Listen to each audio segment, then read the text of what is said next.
alors ça, c'est alors chez l'être humain, cette répartition des masses graisseuses, ça dépend effectivement des températures. En gros, tu as une répartition homogène des tissus, graisseux chez, les personnes au nord, parce que c'est mieux pour se Ouais. thermoréguler. Et les personnes au sud, par exemple en Afrique ou, en Amérique du Sud, ils ont les graisses corporelles qui sont essentiellement centrées sur Oui. les fesses, ou sur les hanches, pour minimiser, ou plutôt maximiser l'efficacité de la thermorégulation et Mmh. capacité à s'adapter à la température.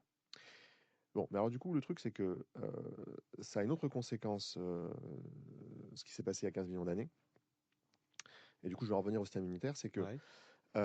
en fait, comment dire, cette capacité à stocker du gras, toute seule, elle n'est pas suffisante. Il a fallu qu'un autre mécanisme se mette en place.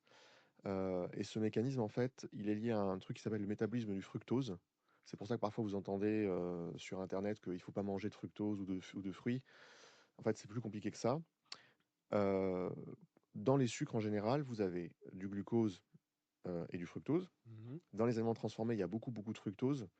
Et le fructose n'est pas utilisé pour le métabolisme cellulaire. Il est utilisé seulement pour, en gros, faire du gras. Chaque seconde que tu passes sur les réseaux, c'est une pièce de 1 € que tu prends de ta poche pour mettre dans la poche de quelqu'un d'autre. En bio, je t'explique comment inverser la tendance.